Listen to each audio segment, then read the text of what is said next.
Glória a Deus. Vamos abrir a palavra de Deus, o pão da proposição, o pão da presença, e vamos nos alimentar dela. Evangelho de Lucas, capítulo 10. Nós vamos ler a partir do versículo 30. Amém? Podemos ler? E respondendo Jesus disse: descia um homem de Jerusalém para Jericó e caiu nas mãos dos salteadores, os quais o despojaram e, espancando, se retiraram, deixando-o meio morto. E ocasionalmente descia pelo mesmo caminho certo sacerdote, e vendo-o passou de largo. De igual modo também um levita, chegando àquele lugar, vendo, passou de largo. Mas um samaritano, que ia de viagem, chegou ao pé dele e, vendo-o, moveu-se de íntima compaixão. E aproximou-se, atou-lhe as feridas, aplicou-lhe azeite e vinho, pondo sobre a sua cavalgadura, levou para uma estalagem e cuidou dele. Partindo ao outro dia, tirou 2 dinheiros e os deu ao hospedeiro e disse: cuida dele, e tudo de que mais gastares eu te pagarei quando voltar. Até o versículo 35. Jesus foi o grande mestre na arte da persuasão. A palavra de Jesus tinha uma eloquência tão contundente na dimensão espiritual. Uma certa vez os fariseus reuniram um grupo de soldados, vão lá e prendam ele. E os soldados foram, quando chegaram lá, estavam pregando. Jesus estava pregando. E eles ficaram tão impressionados que disseram: rapaz, se você quiser prender ele, você vai. Eu não vou não. Eu disse: Deus me livre. E voltaram para os sacerdotes e quando chegaram lá: cadê o homem? E eles disseram: nunca ninguém falou como esse homem.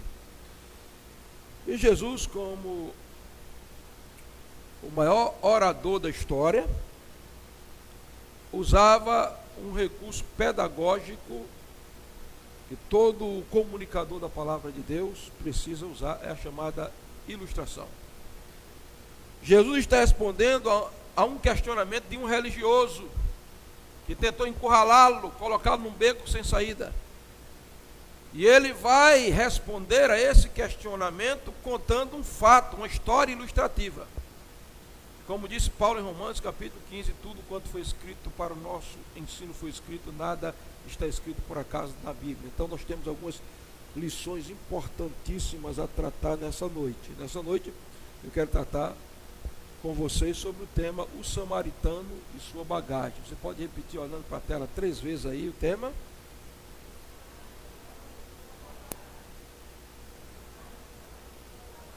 Pronto, eu sei que vocês não jantaram, eu também não jantei, mas eu vou passar aqui pelo menos 40 minutos falando. Então, faça de conta que jantou e fale e repita o tema com vontade, 3 vezes.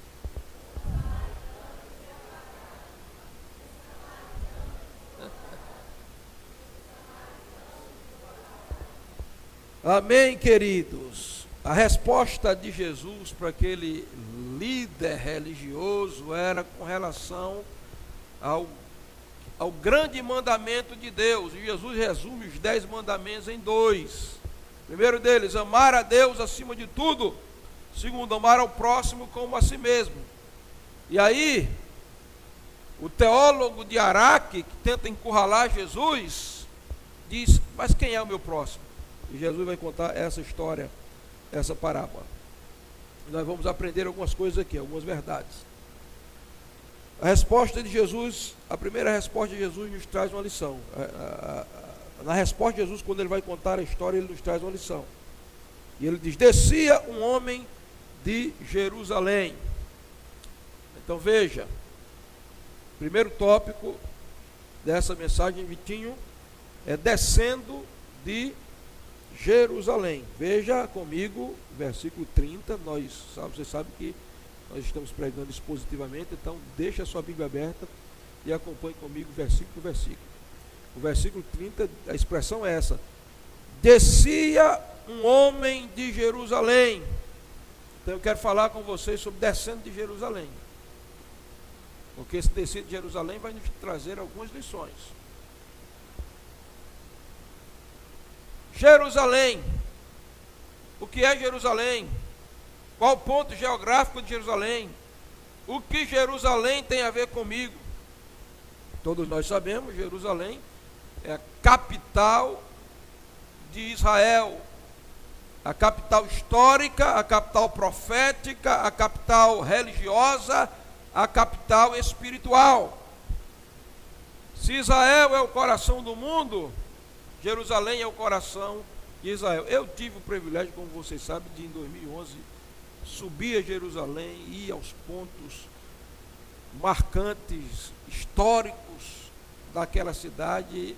Jerusalém é uma cidade indescritível. Você precisa ir para lá para sentir o clima, a atmosfera. Inclusive, biblicamente falando, Israel, tanto Israel quanto Jerusalém, é a única nação do mundo que tem um anjo, um guerreiro, um arcanjo como guardião, Miguel, Daniel capítulo 12. É por isso que Jerusalém ela é invencível, inexpugnável, porque é uma promessa eterna em Jerusalém. A promessa eterna para Jerusalém é que um dia Jerusalém será o centro espiritual do mundo e será a capital do mundo, porque Cristo reinará por 1000 anos sentado no trono de Davi em Jerusalém. Então qualquer nação, qualquer ideologia que seja contra Israel, que seja contra a capital, Jerusalém, não terá êxito. A história prova. E Jerusalém, por mais que tenha sido atacada, destruída, eu não vou contar aqui porque é muita coisa, eu ia ter só uma hora para falar só sobre Jerusalém, né? Ela permanece de pé, uma cidade que foi destruída mais de 3 vezes, mas continua. O que Jerusalém tem para nos ensinar hoje? Por que Jesus disse, descia um homem de Jerusalém? O que Jesus queria nos ensinar? Primeiro ponto da nossa mensagem, e aí eu vou começar a pregar, é que Jerusalém, em primeiro lugar, é o lugar da adoração. Jerusalém é o lugar da adoração. Diga comigo, Jerusalém é o lugar da adoração. Foi Deus quem disse, ali colocarei o meu nome. Foi Deus quem disse, ali o templo onde toda a vida espiritual de Israel girará, estará ali.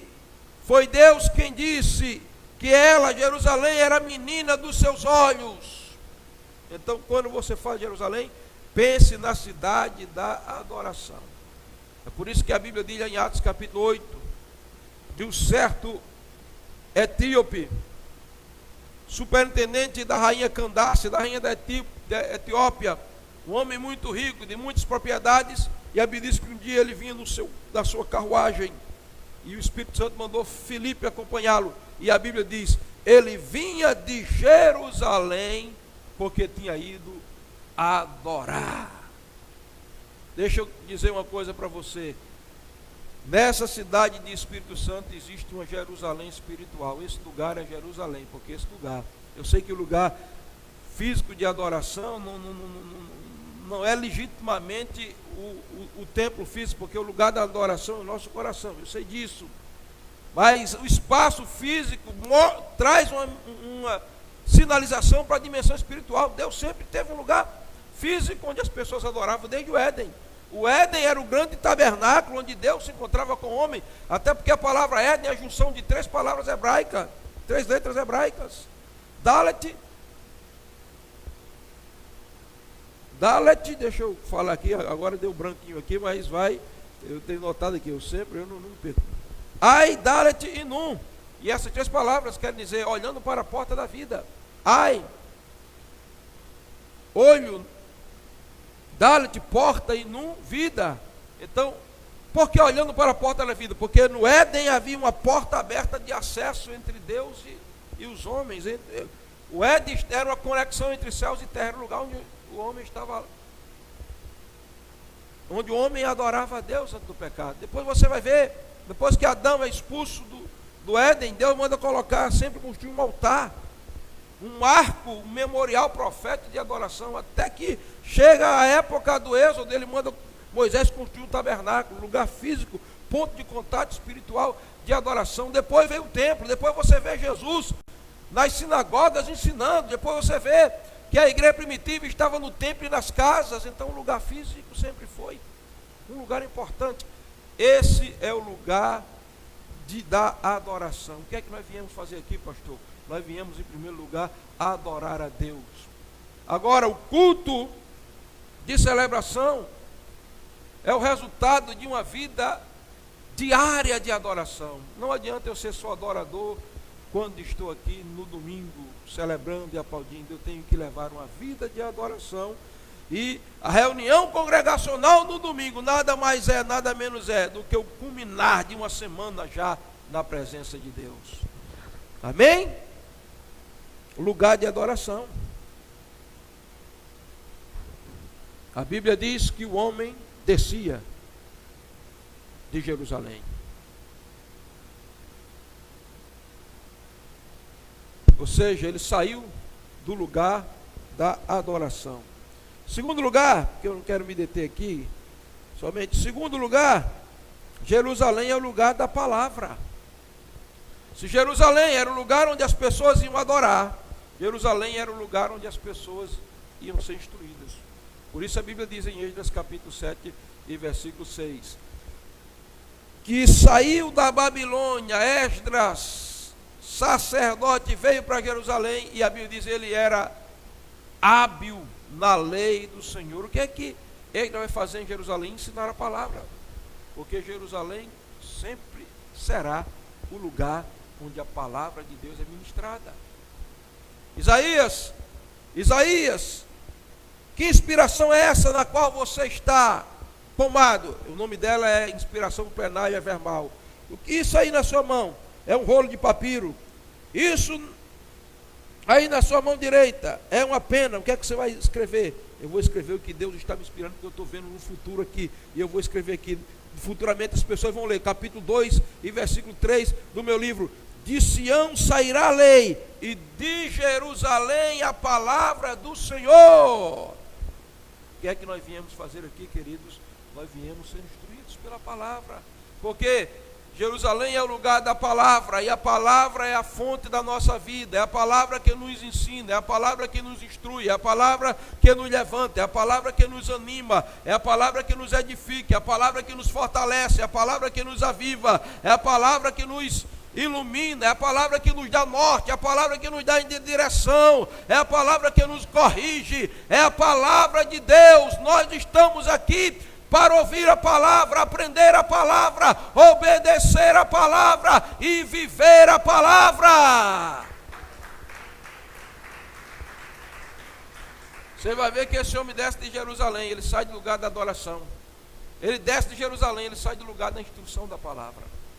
Terceiro lugar, Jerusalém é o lugar da aliança. A primeira vez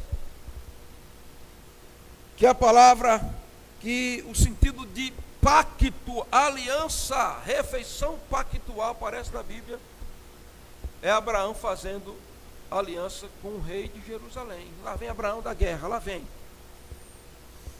Venceu 5 reis. Abraão vem com a sua comitiva. E o velho Abraão vem cansado. Ele mesmo batalhou na guerra com seus 318. E ele vem cansado, ferido. Quem vem de uma guerra vem ferido. Quem vem de uma guerra vem cansado, exausto. Quem vem de uma guerra vem talvez faminto. E lá vem Abraão. E a Bíblia diz que quando Abraão se aproxima de determinado território, a Bíblia diz: vem desse outro lado Melquisedeque, rei de Salém. Salém é o antigo nome para Jerusalém. Melquisedeque, Mel quer dizer rei, Zedeque justiça, rei de justiça. E Salém, cidade da paz. Se a igreja é uma Jerusalém espiritual, a igreja tem que ser o lugar da paz, onde eu encontro a paz, onde eu vivo a paz, onde eu me encho da paz, onde eu vivo em paz.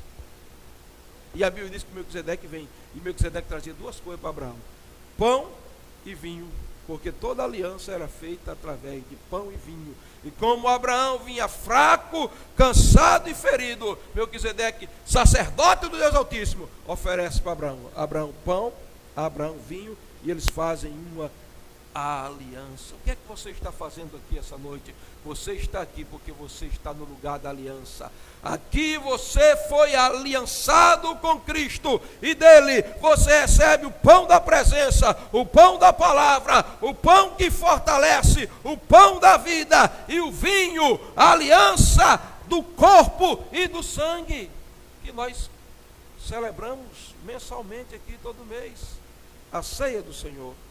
Veja só, quem desce de Jerusalém, sai do lugar da adoração, sai do lugar da palavra e sai do lugar da aliança.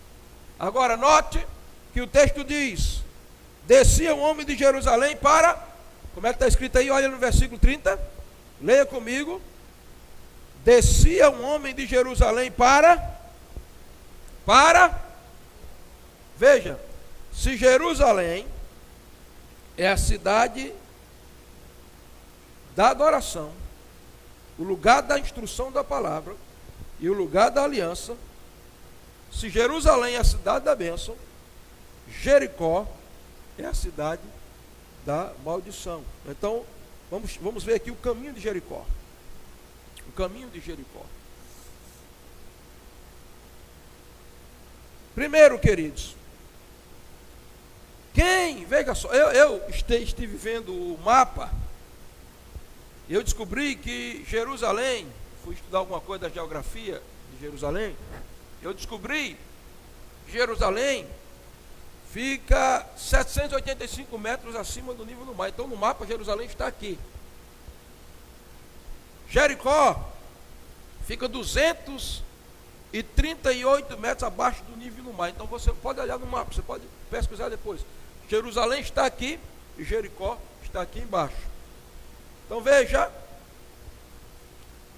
que quem está descendo para Jericó, aqui é Jerusalém, mas quando a pessoa vai descer para Jericó, ele está dando as costas para Jerusalém. Quem dá as costas para Jerusalém desce para Jericó. Então entenda isso. Primeiro ponto desse tópico: quando eu desço para Jericó, eu dou as costas para Jerusalém. Todas as pessoas que saem espiritualmente falando de Jerusalém deram as costas para Jerusalém e estão descendo para Jericó. E o que é Jericó na Bíblia, pastor? Segundo lugar, nós vamos aprender que Jericó é o lugar da maldição. Jericó é o lugar da maldição. Josué, sim, Deus, conquista Jericó, derruba as suas muralhas e não permita que fique nenhuma pedra, porque essa cidade é uma cidade maldita. E vocês conhecem a história: os sacerdotes rodearam a cidade com o exército 7 vezes, tocaram o chofar, as muralhas foram para baixo. Josué conquistou, venceu, destruiu a cidade. E quando terminou, Deus deu uma palavra a Josué. Josué disse: porque Deus amaldiçoou essa cidade devido ao nível de pecado dessa civilização, que extrapolou o limite. É a cidade, há uma imprecação de maldição sobre ela. Quem tentar reedificar essa cidade, quando lançar os fundamentos, morrerá seu filho primogênito. Seu filho primogênito. E colocando as portas, morrerá o seu filho mais velho. Há uma maldição que paira sobre Jericó. Jericó nunca deveria ter sido reedificada.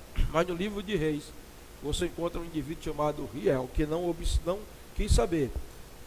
Muitos anos depois de que Josué liberou a palavra, ele não quis saber da profecia, nem da imprecação, da maldição que estava. E a Bíblia diz: reedificou Riel a Jericó, lançando os fundamentos, morreu o seu filho primogênito, colocando as portas, morreu o seu filho mais jovem. Então, queridos, todas as vezes que eu desço para Jericó e dou as costas para Jerusalém, que eu saio do lugar da adoração, da palavra e da aliança, eu estou colocando o meu pé em um território perigoso, eu estou indo para o lugar da maldição. E aí, a gente vai ver as consequências. Ponto 4 aí dessa mensagem. Quando eu dou as costas para Jerusalém e desço para o caminho de Jericó, que é um caminho perigoso. Jericó era um caminho cercado de suspense. O caminho de Jericó era solitário. Jericó é perigoso até hoje. Quando eu estive em 2011 em Israel, a gente não foi visitar Jericó, porque o guia disse que não é seguro, é perto da faixa de Gaza, pode haver um conflito, uma bomba, alguma coisa. Não houve segurança para ir a Jericó. Jericó sempre foi um lugar de perigo. E o texto diz, veja comigo, versículo 30. Respondeu Jesus e descia um homem de Jerusalém para Jericó. E porque ele descia, a Bíblia diz, caiu nas mãos dos salteadores, lugar do perigo. E aí, quando ele se expõe ao perigo, veja a expressão. Ponto 4, Vitor, veja a expressão. Caiu nas mãos dos salteadores. Quem sai de Jerusalém, vira as costas para Jerusalém e desce para o caminho de Jericó, porque o caminho de Jericó é para baixo, está sujeito a cair nas mãos de salteadores. Olhe para mim, deixa eu dizer uma coisa para você. Quem está nas mãos de Deus, jamais cairá nas mãos de salteadores. Mas quem sai das mãos de Deus, já está nas mãos dos salteadores. As mãos dos salteadores são impiedosas. As mãos dos salteadores não têm compaixão. As mãos dos salteadores ferem mortalmente. Você prefere estar nas mãos de Deus ou nas mãos de salteadores, meu querido? Que salteadores? Daqui a pouco você vai saber de que salteadores eu estou falando. Um dia, Davi cometeu um pecado, Israel pecou, a ira de Deus se levantou contra Israel. E Davi está clamando, Deus tem misericórdia, porque veio uma pandemia, uma praga que começou a matar, e 70 mil pessoas estavam caindo mortas.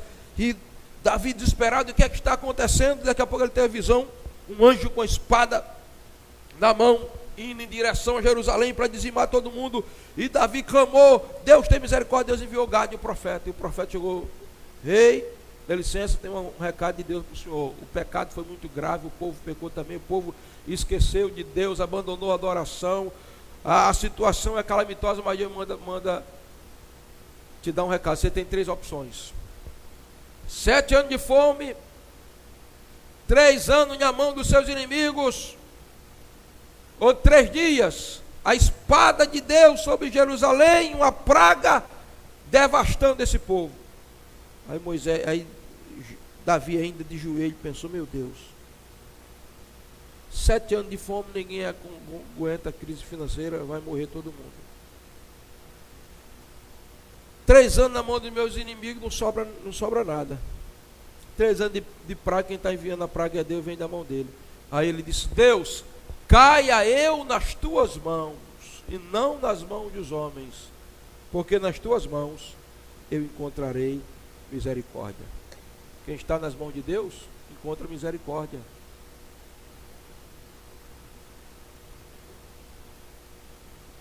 Mas quem está nas mãos de salteadores, os 3 salteadores, que são os 3 inimigos da vida humana, o mundo, a carne e o diabo, não tem pena de ninguém.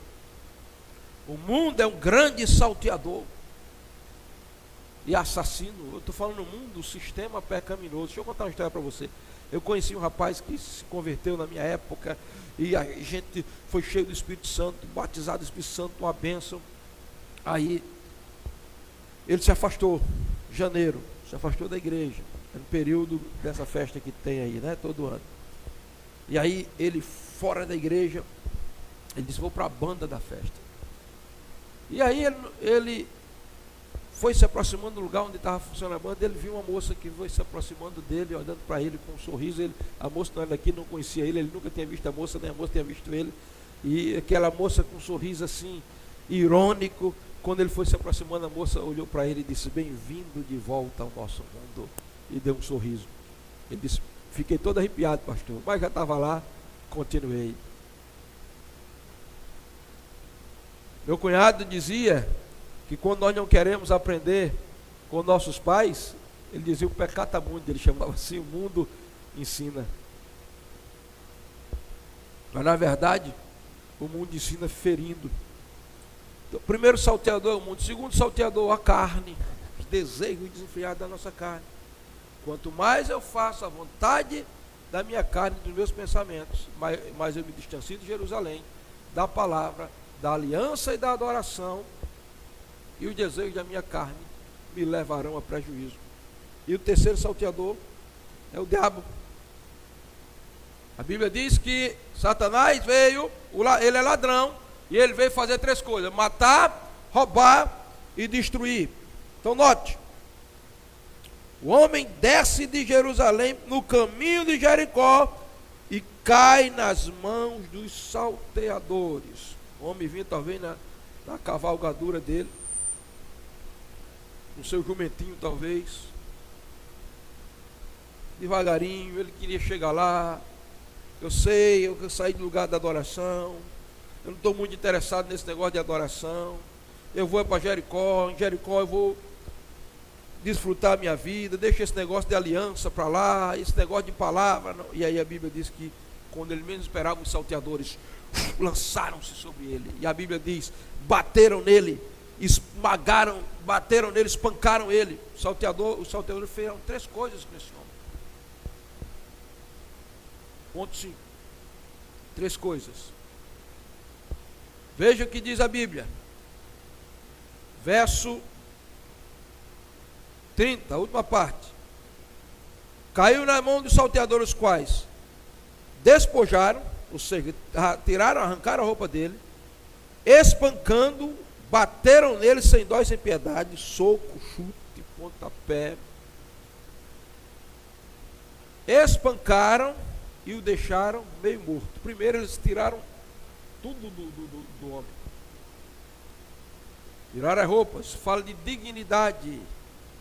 O mundo, a carne e o diabo quer acabar com a sua dignidade.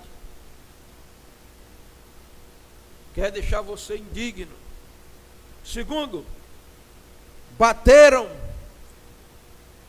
O que o mundo tem são feridas, e muitas delas, se não houver um samaritano, que você vai ver que vai passar no caminho, incuráveis. E depois de tiraram a roupa, roubarem o homem, espancar, deixaram o homem meio morto. Nem estava vivo, nem estava morto. Estava meio morto. Porque estava quase morrendo, semi-morto.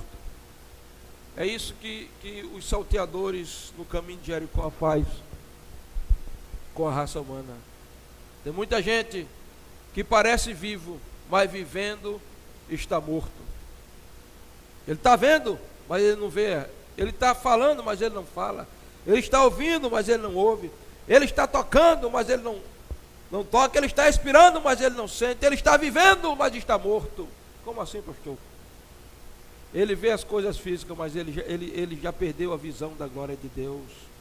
Ele fala com a voz física, mas a sua voz não é mais ouvida no trono de Deus, não tem mais repercussão na dimensão espiritual. Ele toca, tem tato e toca as coisas físicas, mas ele já não toca mais a presença de Deus. Ele anda fisicamente, mas os seus pés há muito tempo deixaram de trilhar o caminho da verdade. Ele tem vida física e biológica, é verdade, mas a vida de Deus não está mais nele. Ele não sente a presença de Deus, ele não sente o amor de Deus, ele não sente a graça de Deus. Ele morreu moralmente, ele morreu espiritualmente, ele morreu emocionalmente. Mas eu quero dizer para você nessa noite, mesmo nesse caminho perigoso de Jericó, onde os salteadores arrancaram a tua dignidade, feriram você e deixaram você semi-morto, vai vir um samaritano por aí, e ele tem algo na tua bagagem para mudar essa realidade. Ele vai trazer cura e vida para você.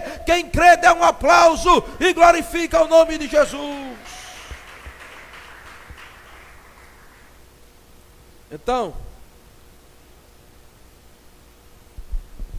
A gente vai ver aí a situação. Vocês estão me ouvindo aí atrás? Estão ouvindo, Simone, direitinho?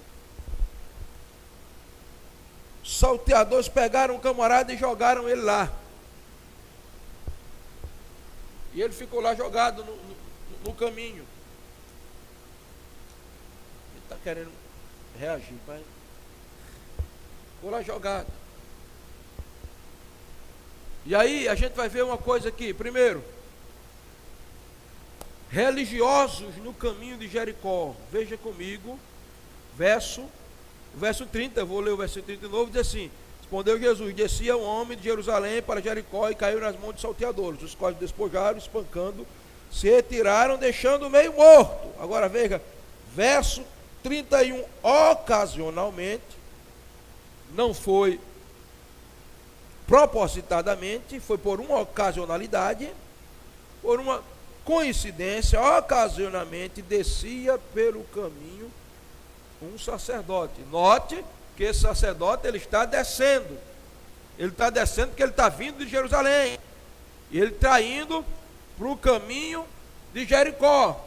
Então note, por que esse sacerdote está descendo? Depois eu digo a você, mas veja, ocasionalmente descia um sacerdote. O que é um sacerdote, pastor? Sacerdote geralmente era escriba também, era instrutor da palavra. Então o sacerdote é aquele que instrui na palavra. É aquele que instrui na palavra. Sacerdote é intercessor. Pode passar, já aí mesmo.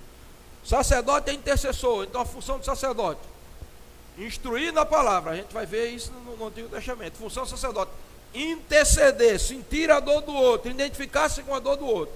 Mas veja só, o homem está lá, já tinham levado a cavalgadura, o jumento do homem, tinham roubado do homem, tinham arrancado as roupas dele, tinham deixado ele lá meio morto. E a Bíblia diz que vai passando o sacerdote, lá vai descendo o sacerdote, mesmo caminho de Jericó. E o sacerdote vai descendo, e o sacerdote vê o homem.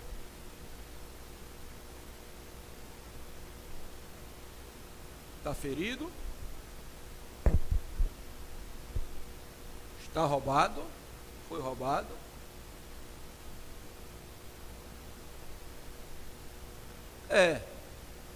Parece que respira, está semi-morto.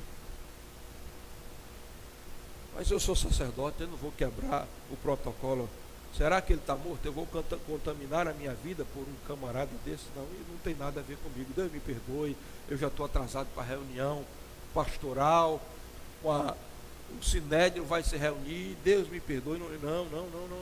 O que é meu é meu. Eu podia fazer alguma coisa por ele, mas eu tenho que levar para o pronto-socorro, a hospedagem. Não, o que é meu.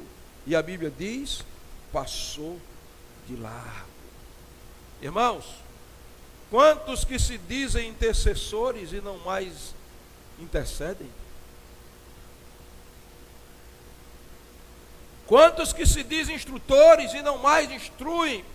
Eles estão vendo os homens jogados, caídos, semi-mortos, feridos, roubados, mas eles estão dizendo o que é meu, eu não vou gastar nada com esse homem, eu não vou perder tempo, eu vou passar de largo. Eu posso até ter azeite aqui, mas o azeite é meu. Eu posso até ter vinho, mas o vinho é meu, o que é meu é meu. Eu posso ter até atadura, não sei se tem, talvez tenha, não sei, não olhei, mas o que é meu é meu. Tem gente que chega no púlpito, prega uma verdade, sobe no altar, canta uma verdade, mas é só teoria, irmão. Na hora da prática, quando vê o homem caído e semi-morto, ele resolve passar de largo, virar as costas, tapar o ouvido ao clamor do necessitado, fechar os olhos para não ver a situação do caído. Sabe por quê? Ele só tem religião, ele não tem compaixão, ele não tem amor, ele não tem misericórdia, ele não tem a graça de Deus, ele não tem uma experiência verdadeira com o Evangelho. O que é que eu quero? Aquele que está caído, e a Bíblia diz que passou de lá. Agora veja, você vai ver em segundo lugar, ainda no versículo 31, 32, e de igual modo também um levita, chegando àquele lugar vendo, passou de lado. Agora o que é o levita? O adorador No Antigo Testamento, o levita era o adorador e o ajudador. O levita, no Antigo Testamento, era uma espécie até de médico. Ele quem, juntamente com o sacerdote, diagnosticava se alguém estava curado da lepra ou não. O que é que o levita faz? Ele vai passando pelo mesmo caminho. Ele olha. Está ferido. Está sangrando. Está respirando. Não sei se vive meia hora. Está assaltado. Levaram tudo. O que é meu, é meu. Eu vou dividir meu tempo. Deus me livre. E a Bíblia diz, passou de largo. Quanta gente que diz que ajuda e nunca ajuda. Que diz que adora, mas a adoração não leva a conectar-se com o coração de Deus, porque quem se conecta com o coração de Deus não pode ver o mundo perdido com os olhos enxutos, passa de largo. Mas agora é que eu vou começar a caminhar para o final. No tópico 3, no tópico 4, nós vamos ver agora o samaritano e sua bagagem. Ponto 1, verso 31. 32, verso 33 agora. Veja só. Mas, conjunção adversativa aqui. Duas verdades que se encontram, se confrontam e a mais forte vence a mais fraca. Mas, um samaritano que ia de viagem. Agora, note, veja comigo. O verso 30 diz que o homem descia de Jerusalém para Jericó. O verso 31 diz que o sacerdote descia também pelo caminho de Jericó. O verso 32 diz que o levita descia. Então veja, o homem estava de costa para Jerusalém, descia. O sacerdote estava de costa para Jerusalém também, estava descendo. O levita, que era religioso, de costa para Jerusalém, descendo. Então deixa eu dizer uma coisa para você. O pecador que está de costa para a palavra, para a aliança e para a adoração, ele está descendo. Mas não é só ele não. O religioso que tem religião, mas não tem identificação, empatia e compaixão, ele está descendo também. Mas a Bíblia não diz que o samaritano estava descendo. Olha, veja verso 33. Mas um samaritano que ia de viagem. Agora, irmãos, se Jerusalém é para cima e Jericó é para baixo, Samaria é para cima também. Samaria fica perto de Jerusalém. E no mapa você vê Jericó aqui embaixo, Jerusalém aqui e Samaria mais aqui. Eu acredito que esse samaritano estava indo de viagem, voltando para Samaria, então ele está subindo.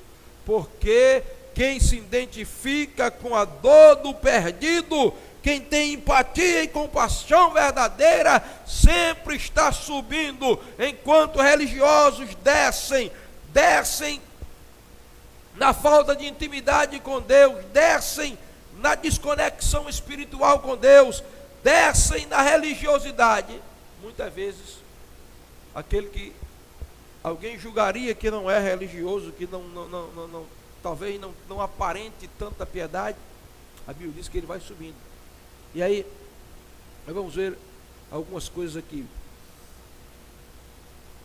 Esse samaritano que ia de viagem, porque nós, a igreja de Deus, esse samaritano pode ser um tipo da igreja, a igreja está de viagem, a igreja não é daqui, não vai ficar aqui. Eu vejo, queridos, pessoas que se dizem cristãs e não têm saudade do céu. Eles estão apegados aqui às coisas dessa terra. Eles são tão materialistas, tão racionalistas, eles são tão humanistas, eles são tão essas filosofias, essas istas daí, que parecem que eles são cidadãos simplesmente aqui da terra e não são cidadãos do céu. Mas eu quero dizer para você, se o céu através de Cristo habita dentro do seu coração, você está aqui de passagem, você não se acostuma com essa terra, com esse sistema apodrecido, com esse estilo de vida. desconectado da vida espiritual, porque você não vai ficar aqui para sempre, você está de passagem. Nós estamos passando por esse caminho de Jericó, mas nós não somos daqui. A nossa pátria é celestial e o nosso coração clama pela pátria celestial. Vamos ver a postura desse samaritano, que era um povo rejeitado pelo judeu, né? Vamos ver a postura do samaritano. Primeiro, a Bíblia diz que o samaritano vem, e aí ele para, e a Bíblia diz: vendo o samaritano, ele viu o homem. Os outros viram, mas fecharam os olhos, taparam os ouvidos e viraram as costas. Mas a Bíblia diz que o samaritano viu. Primeiro sinal de que alguém verdadeiramente é salvo é porque ele não perdeu a visão espiritual. E quem não perdeu a visão espiritual tem que enxergar o caído, o perdido e o ferido. Segundo, a Bíblia diz, verso 33, chegando ao pé dele, vendo, moveu-se de íntima compaixão. Aquele que teve uma experiência com a graça de Deus, ele não fecha os olhos para o perdido, ele vê, mas ele não consegue somente ver, ele vê e ele é movido por dentro de íntima compaixão. Não é só de compaixão, é de íntima compaixão. E o que é compaixão?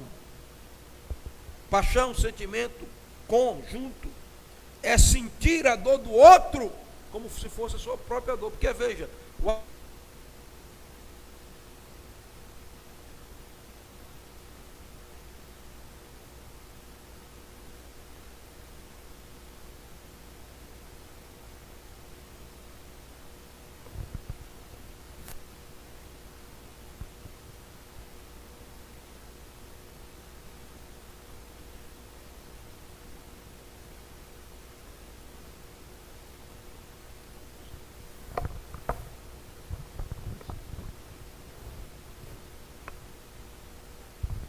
preste atenção. Os salteadores vêm e dizem: que é teu, é meu. O projeto deles é roubar. O sacerdote vem e passa. Isso, esse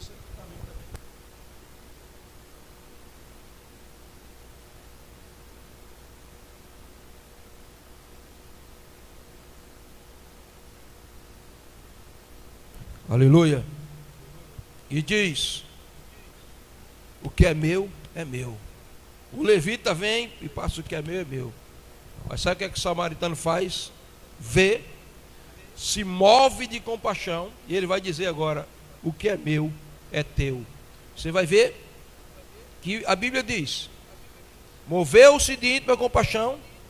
Ele vê, ele se move de íntima compaixão. E a Bíblia diz, verso 34: aproximou-se. Isso fala de identificação com a dor do outro, se aproximar. Irmãos, existem pessoas que entregaram a vida a Jesus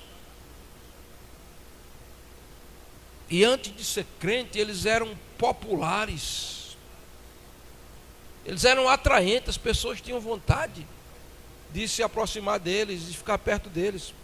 Mas depois eles dizem que aceitaram Jesus, se tornam antipatíssimos. Eles se tornam um famoso crente repelente. Eles nem se aproximam dos outros, nem os outros se aproximam dele, porque não suporta. Eu conheci o irmão, hoje ele amadureceu. Mas ele aceitou Jesus, ele ficou orgulhoso de ser crente. Então ele andava na rua aqui da cidade, botava a Bíblia embaixo e andava só.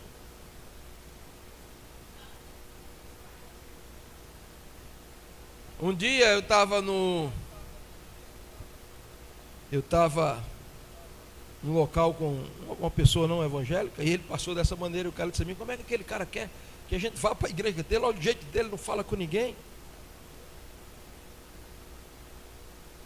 Aquilo era infantilidade, era um novo convertido, e o novo convertido tem as suas criancices. Ninguém vai censurar um menino, uma criança, pelas suas meninices.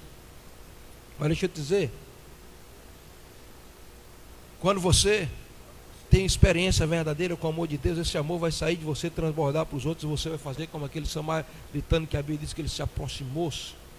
E a gente vai ver aqui agora, para a gente ser rápido agora, e a gente vai ver algumas coisas que aquele samaritano fez, porque depois que ele se aproximou, ele foi mostrar o que ele tinha na bagagem. Lembra que o tema da mensagem é o samaritano e a sua bagagem. Então o samaritano carregava algumas coisas que foi muito útil naquele momento. Ele carregava na sua bagagem, porque olha para o seu irmão aí de longe, diga para ele: meu irmão, diga, ninguém está vazio, a gente está carregando alguma coisa na bagagem. Pergunta para ele: o que é que tu estás carregando na tua bagagem, hein? O que é que tu estás carregando? Tem gente que carrega antipatia na sua bagagem, tem gente que carrega mágoa na sua bagagem, tem gente que carrega orgulho na sua bagagem, tem gente que carrega tanta coisa que não é para carregar na bagagem. Mas eu vejo Judá, Levi, Simeão, e alguém pergunta: vão para onde, rapazes? Nós estamos subindo para o Egito. O que é que vocês vão ver lá? Nós vamos ver o governador do Egito. E o que é que vocês levam aí na bagagem? A gente leva mel, a gente leva mirra, a gente leva bálsamo e a gente leva amêndoas, porque a gente vai se encontrar com o governador. Ninguém pode se encontrar com o governador vazio. Deixa eu te dizer uma coisa: o governador, o José Celestial, o governador que governa o universo, um dia você vai chegar para se apresentar diante dele. O que é que você leva na sua bagagem? Davi, para onde você vai? Então, correndo assim nesse seu jumentinho. Eu vou ao campo de batalha. O que é que você vai fazer? Eu vou visitar meus irmãos. E o que é que você vai levando aí? Eu levo aqui pães, eu levo queijo e eu levo mel, porque eu quero alimentar o exército que está na guerra. Tem muita gente vivendo na guerra e você tem que ter alguma coisa para dar, para alimentar esses soldados. Dorcas, o que você tem na sua bagagem? Não tenho muita coisa. Eu tenho uma agulha, eu tenho linho, carretel de linho e eu tenho tecido. O que é que você vai fazer? Eu vou costurar vestes para aqueles que não têm o que vestir. Eliseu, o que é que você leva na sua bagagem? Rapaz, eu levo farinha aqui. Mas farinha, Eliseu, o que você vai fazer com farinha? Na farinha Deus pode fazer o sobrenatural. Vai haver um envenenamento de panela aí, que vão colocar veneno, ervas venenosas sem saber o que é, antes do povo morrer. Eu vou pegar farinha e vou jogar na panela e vou matar o veneno da panela. Samaritano, oi, o que é que você leva na sua bagagem? Eu levo um kit de socorro, de primeiros socorros. Primeira coisa que o samaritano levava, eu vou mostrar a você quando ele se aproxima do homem ferido, porque o homem estava ferido, porque o mundo nos fere, porque, irmãos, se existe uma geração ferida, é essa geração. Quanta gente ferida de amargura, ferida de rejeição, ferida de complexos, ferida de neuras, ferida, o diabo, o mundo, a carne, o sistema, é um sistema que fere. Quantas pessoas feridas no seu orgulho, amarguradas, presas ao seu passado ainda, que porque estão feridas ferem, porque ninguém dá o que não tem, não tiveram amor, não pode dar amor, foram rejeitadas, não pode aceitar os outros. Mágoas, raízes de amargura, feridas, complexos, crises existenciais. Estão vivendo numa sociedade ferida, irmão, completamente ferida. Mas nós temos que ser o samaritano. A gente tem que ter nosso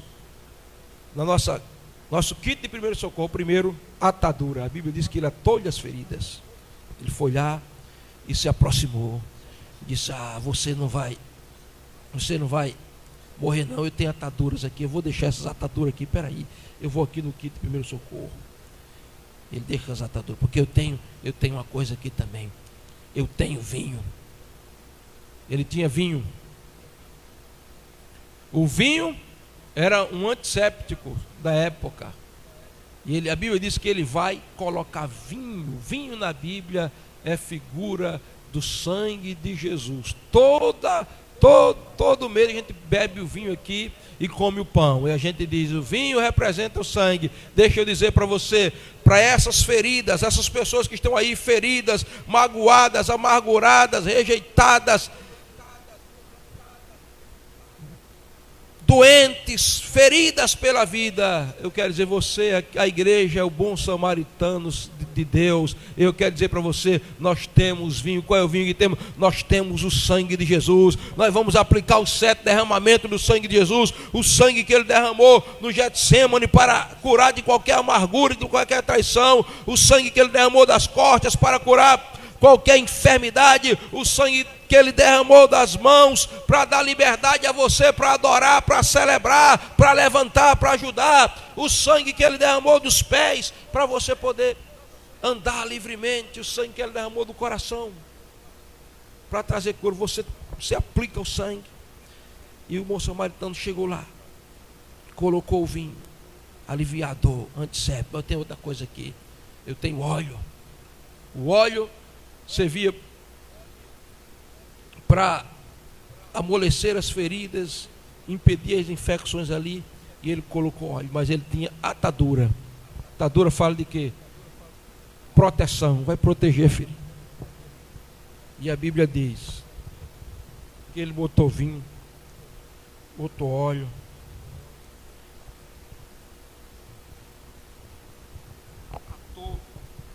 atou as feridas do homem e disse, você vai viver, você não vai morrer, eu vou ajudar você. Espera aí, que eu ajudo. O que é que ele tinha mais? Olha, veja só, veja comigo, versículo 34.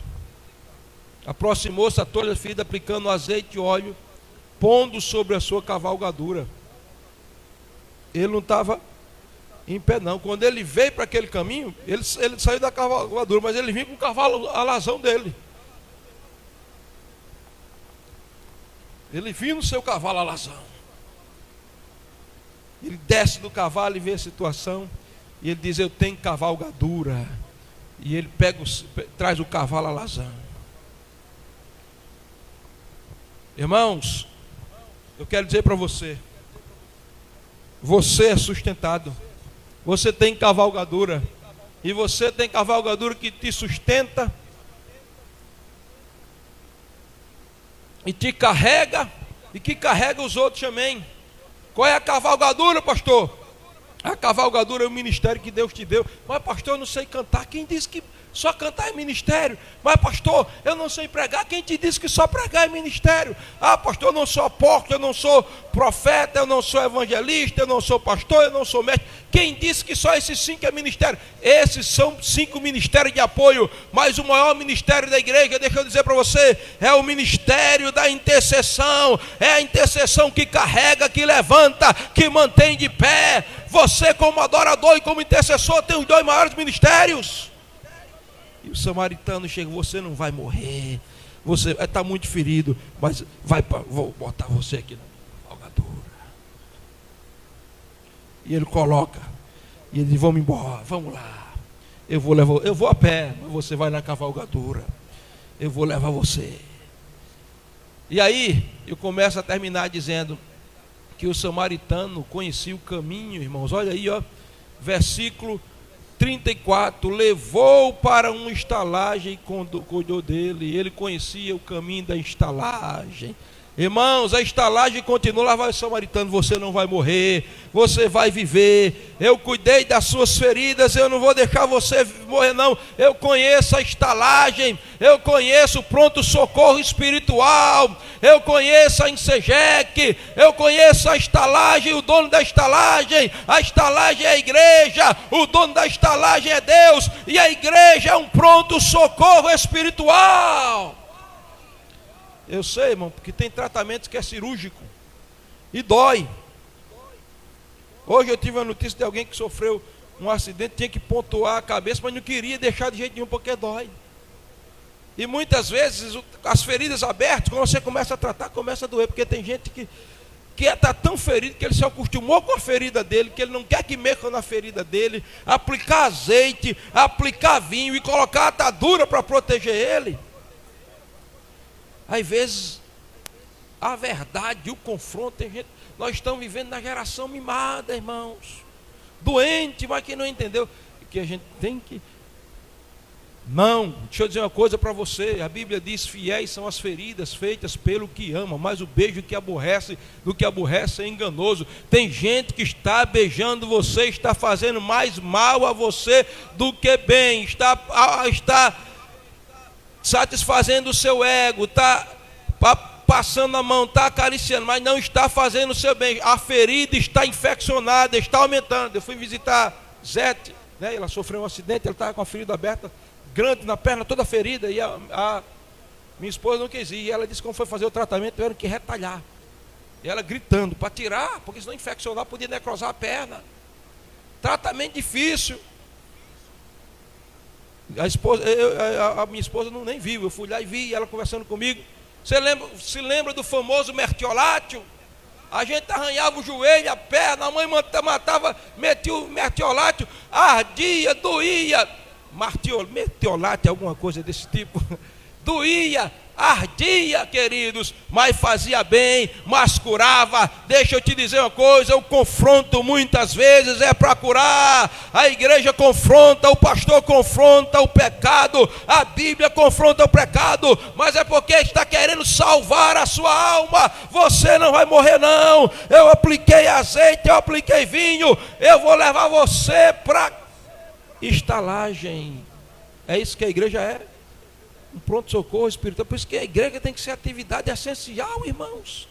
Que conversa é essa? Que absurdo é esse de deixar bares abertos e igrejas fechadas? A igreja está aqui como pronto-socorro espiritual do céu. Não estamos aqui para condenar, para julgar, para matar. Estamos aqui para curar, para dar vida. E a vida está na unção, no óleo de Gileade, no sangue de Jesus. Começar a terminar. Lá vai, você não vai morrer. Ele chega puxando o cavalo dele, o samaritano, o homem bota, o homem tira do cavalo, ele leva nos braços e ele chega para o dono da estalagem. Por aqui de novo, dessa vez vem com a missão aqui. Eu vou deixar esse rapaz aqui aos seus cuidados. Eu vou ficar aqui alguns dias. E a Bíblia diz, olha o que a Bíblia diz, olha o que a Bíblia diz.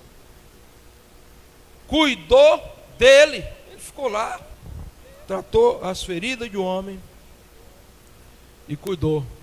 A igreja é lugar de cuidado. Ah, pastor, eu trouxe uma pessoa para a igreja e aí o senhor que cuide, porque eu não quero cuidar de ninguém. Irmãos, a igreja é nós cuidando um dos outros. Até o pastor precisa ser cuidado. E pastor, precisa. Pastor é ser humano. Pastor não é super-homem. Pastor precisa da graça de Deus. O pastor precisa de uma palavra de ânimo também. Às vezes precisa.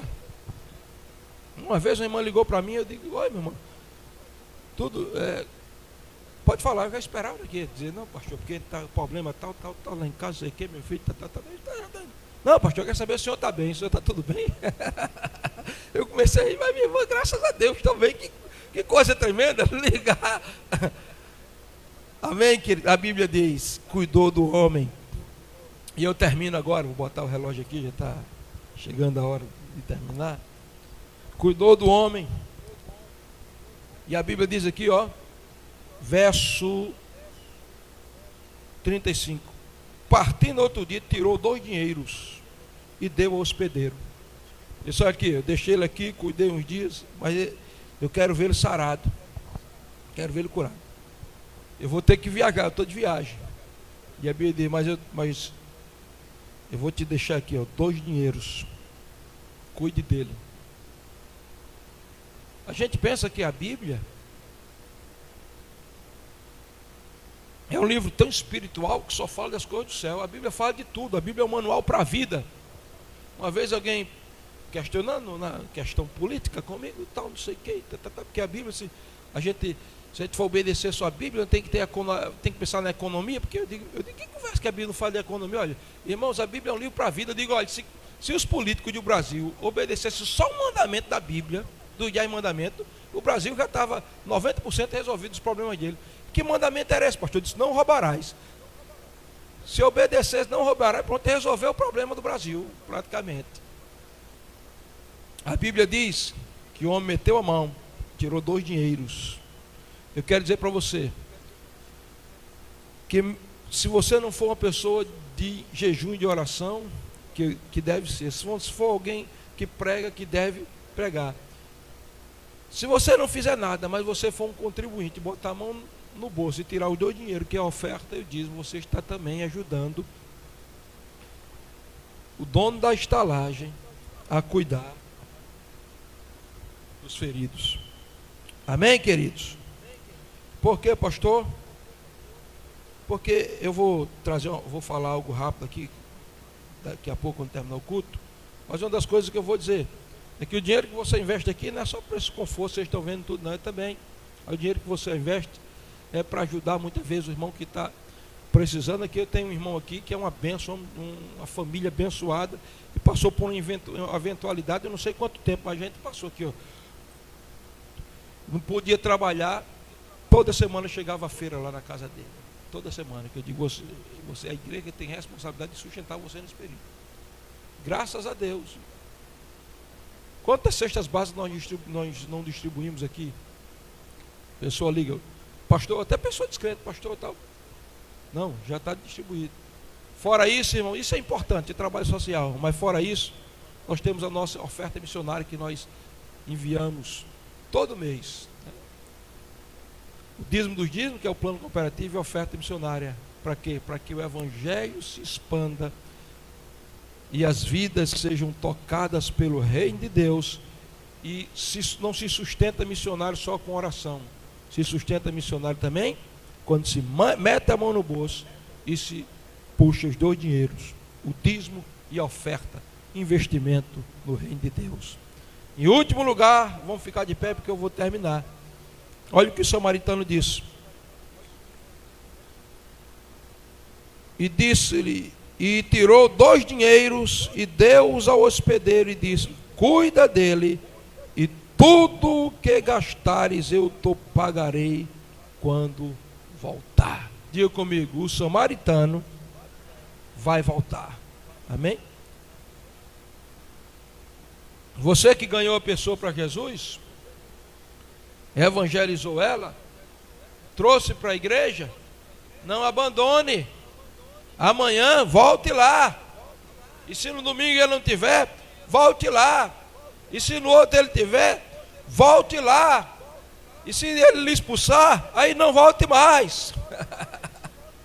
Mas enquanto você puder, volte lá. Porque a igreja tem que ser a grande pousada, bom samaritano. Amém? Todos nós aqui somos os samaritanos de Deus e vamos viver esses princípios da palavra. Vamos ficar de pé, cadê?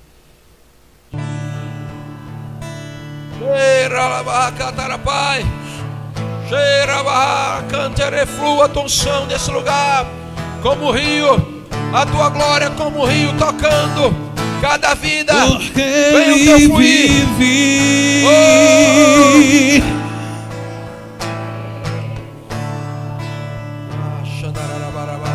Porque ele vive.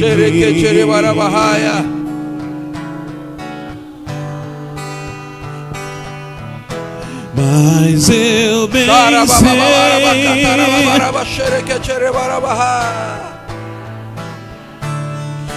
está nas mãos. Está Nós estamos nas tuas mãos que vive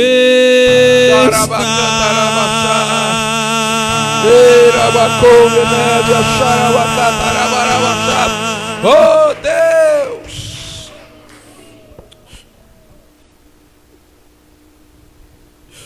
Deus, eu quero te louvar por cada vida. Eu quero orar, declarando que está vindo um novo fôlego de vida para cada um de nós. No meio dessa crise, dessa guerra, Pai, de tanta ansiedade, tanto medo, tanto caos, tanta dor.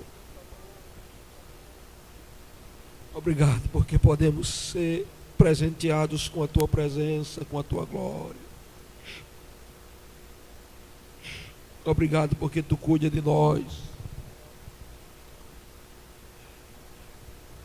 Obrigado, porque o céu não está em crise. Oh, Deus.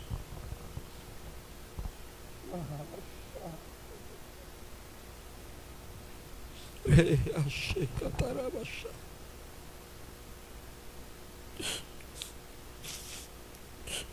Tua unção está nesse lugar. Eu posso sentir. Obrigado porque falaste conosco essa noite pela Tua palavra. E o Senhor nos dará uma semana poderosa, Pai. Quero te pedir pelos Teus filhos que vão estar aqui nos 5 turnos amanhã. Sejam usados como intercessores.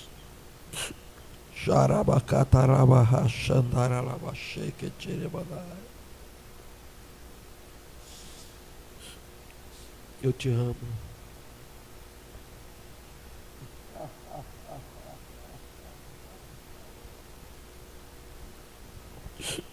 Eu te amo. Eu sei que o Senhor está fazendo coisas novas. E nós veremos o Teu sobrenatural. Eu oro em nome de Jesus, Pai. Amém.